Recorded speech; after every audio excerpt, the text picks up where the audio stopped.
Take two politicians on opposite sides of an issue and put them together. What do you get? TVO's very popular show, Political Blind Date.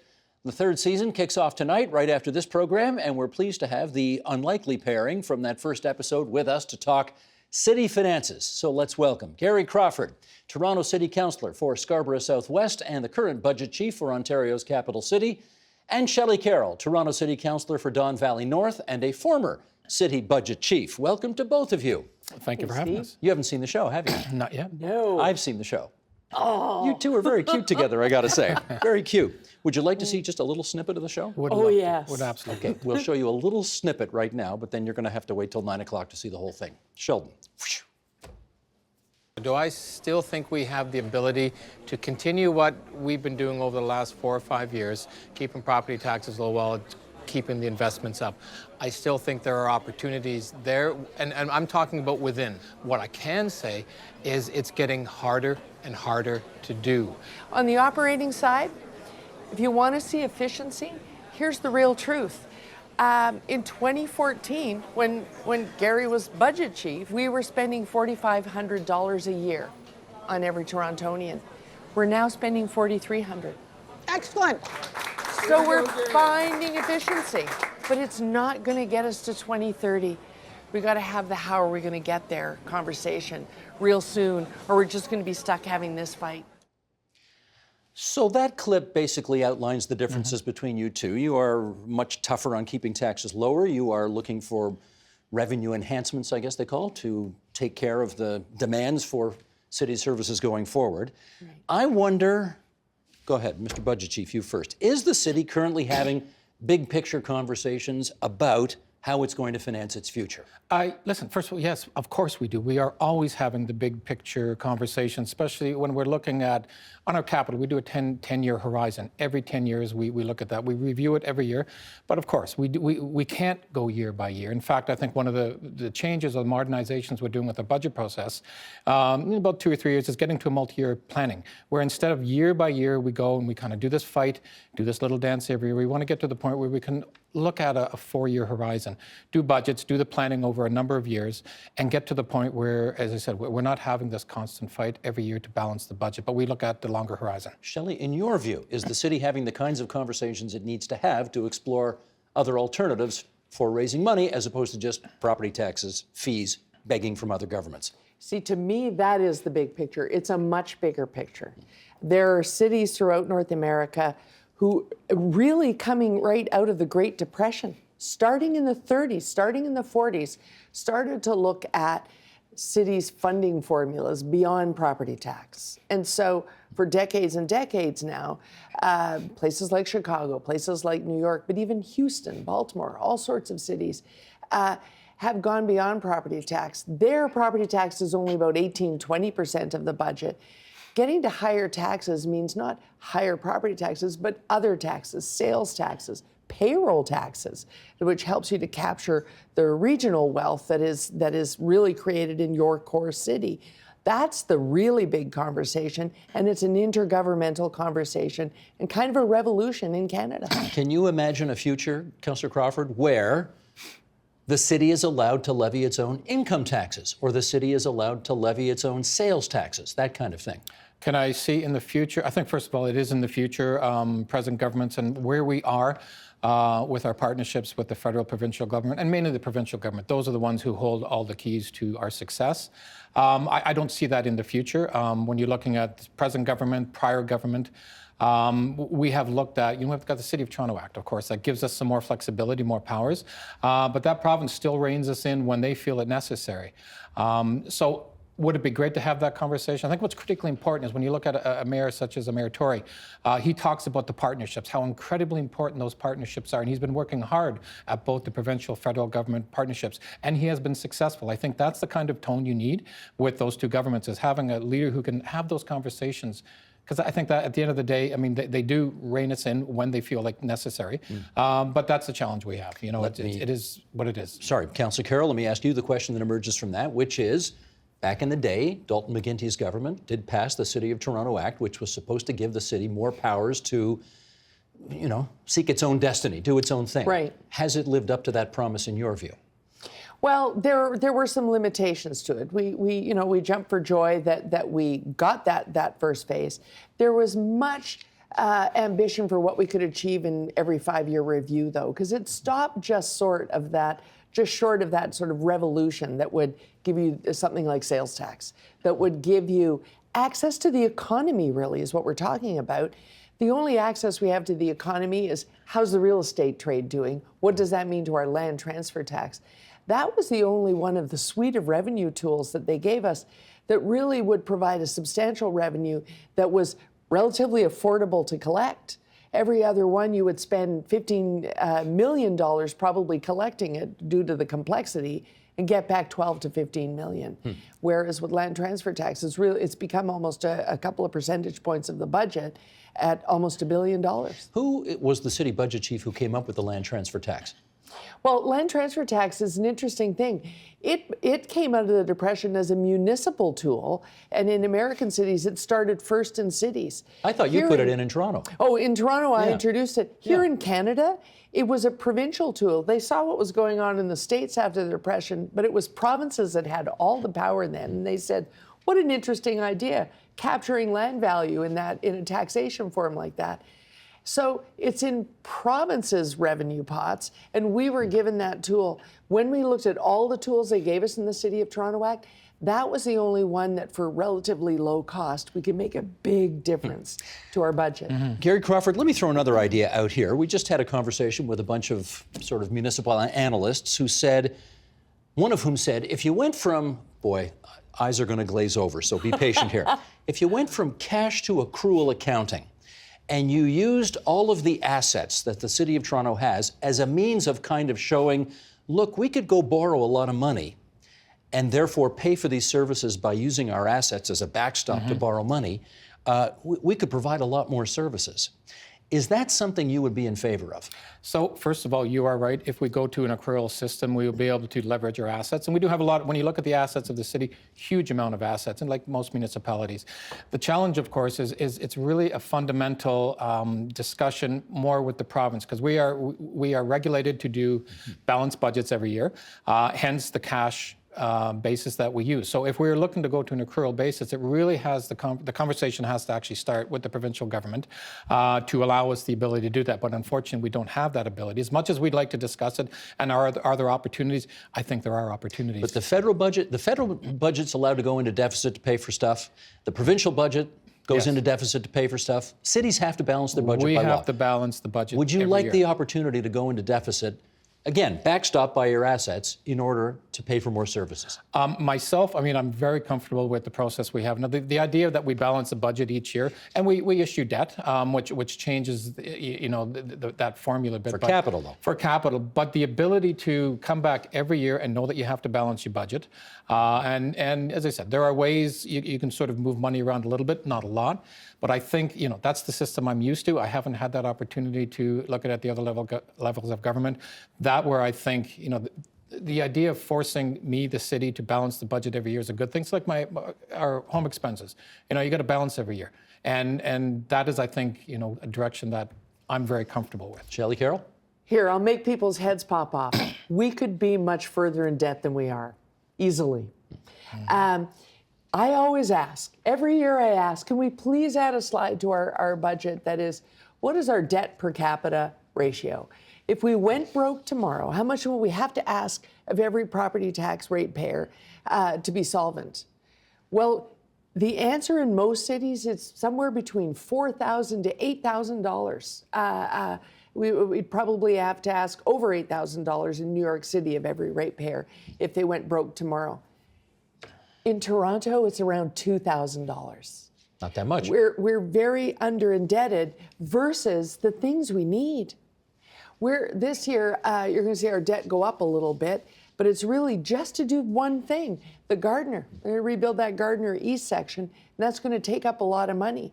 The rest of our capital money we sent off to the province, and Premier Ford is now in charge of building 4 new transit lines. So what are we doing in the meantime?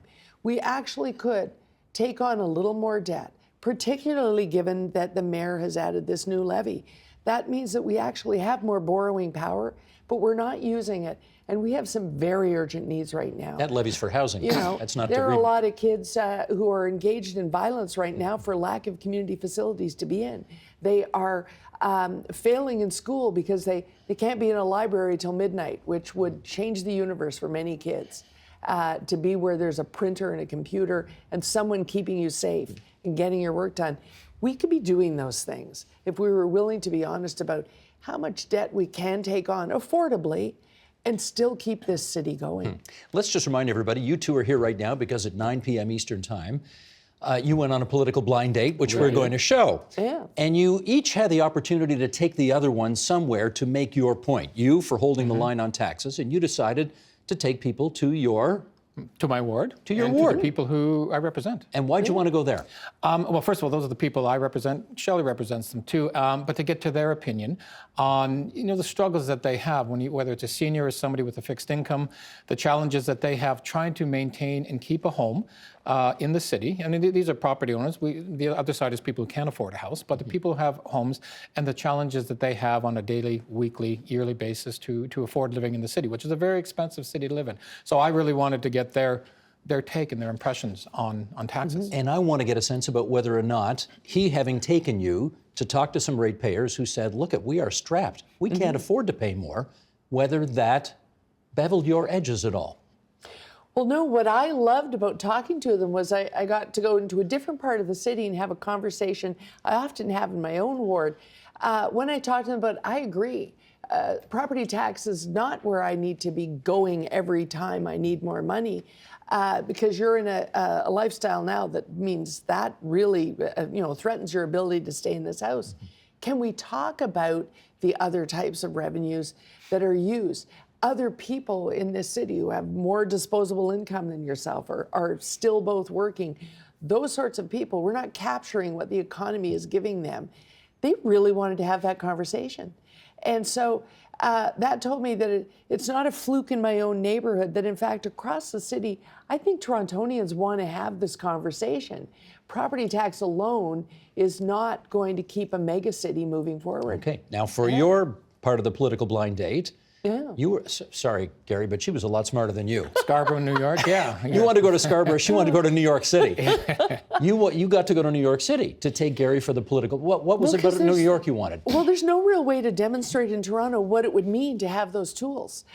So we went to New York City, partly because I had a tantrum. I couldn't come up with a way to demonstrate it on a date in Toronto, and I said to our producer, Mark, short of flying to New York City to show him a city that's thriving because it captures regional revenue and a payroll tax. It has a sales tax that it's had since the 40s. Short of doing that, I don't know how I demonstrate this to him. And he said, okay, well, let's do that then. So you went to New York? So we went to New York. We also talked to a counselor there who is able to do, out of the sales tax pot, every counselor there has a really deeper conversation about the city's finances once a year, because they each get $1 million and they do participatory budgeting to really look at what are the priorities right in our ward and what's it like to have to make those hard choices.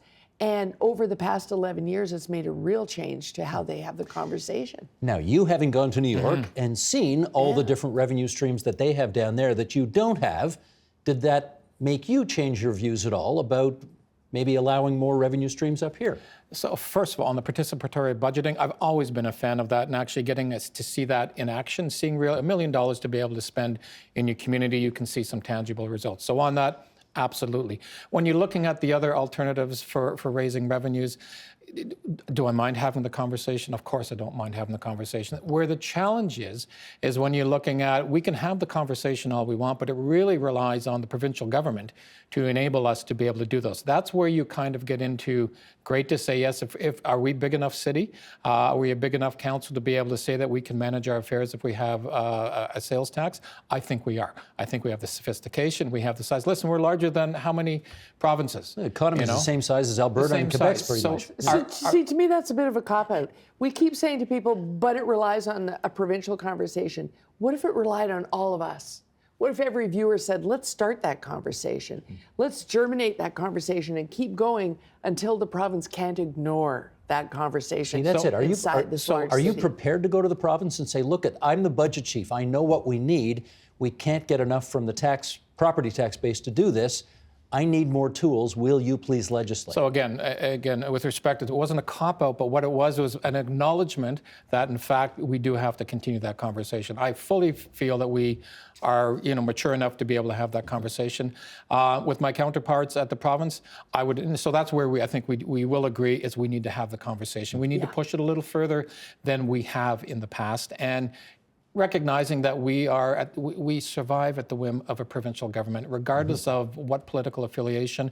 That is the challenge. And again, how we have those conversations, getting back to what I mentioned before, it's about those partnerships, developing them. We have a mayor right now that has worked incredibly hard to develop those partnerships. So when you're looking at those opportunities in the future, he has set the table, I think, for that conversation. He has, but let's also state for the record, he tried to get road tolls on 2 of the highways in Toronto, and the previous Liberal government wouldn't let him do that. I'm sure if you went to Doug Ford and said, I need a municipal income tax or a municipal sales tax, he would not get the green light to do that. So it does beg the question, is this, I get what you want, but is it kind of spitting into the wind right now? Well, I think that it's spitting into the wind if we just keep marching up the lawn of Queen's Park. But if we continue to talk to people in this community, by the time they get to a year in which they'll choose a new city government, they'll choose a new provincial government, and who knows, with the minority, they might in that year choose all 3 levels of government. This needs to be part of those conversations. It needs to be so deeply held as a view in the community that it's a part of every political conversation, whether they want to have it or not. That every electorate at every level is expecting them to comment on it and eventually act. If we don't start driving that conversation at the grassroots level, they won't be compelled to act. And so that's why I soapbox it so frequently. I gather the theory behind this, Councillor Crawford, is that it's only the people who live in the 416 or have businesses in the 416 that are paying property taxes right now and funding the services and operations of the city, when in fact, it's obviously people from Mississauga and Oshawa and Markham and Thornhill and Hamilton and who knows how far who drive into the city, use its services, and don't pay anything for it. Now, so the question is that fair, or do you want to try to get to them as well? Well, listen, we tried to get to that with the road tolls. We're recognizing that a lot of people come into the city. They come to great jobs in the city. They work, they live, they play, but they don't pay for the roads. So we actually tried to do that, and that was a challenge. I mean, we recognize that they should be paying part of that. When we're looking at our shelter system, when you're looking at the people coming using our shelter system, they are coming not only, they're coming from the GTA, but they come to the City of Toronto because that's probably one of the better shelter systems, as much as there's challenges, one of the better systems. So I get that, and we do need to figure that side of it out. Key misunderstanding there, and this is the difference. With the sales tax, people will pay what they have the disposable income to pay. If you can't afford to buy a winter coat for your children, I'm not going to get any money from you. Right. If you can buy a Lexus, I'm going to get some money from you. Here's the thing with road tolls. My husband and I, under Mayor Tory's proposal, living here in Toronto, we're going to pay an extra $40 to $50 a week to live our lives as we live them now. So it wasn't just getting money from outside the GTA. What really shut it down is at the end of the day, we started to look at the cost of implementing it and whether or not you could actually make it a toonie ride. And it started to look like we really have no idea the cost of implementing, collecting, and what we'd really have to charge. It was starting to look like 407 levels of cash capture just to operate it throughout the city. I don't think that road would have been traveled, therefore. We would have had traffic chaos. And so without enough to look at, in the volatility of an election year, the idea blew up. But what we got to look at are the ones that, with the push of a button, we have an HST now. With a push of a button, the cooperation of the province and the feds, for a handling charge of about 10 or 12 million, we could capture almost $1 billion a year of new money for Toronto. How many transit lines and buses could we buy then?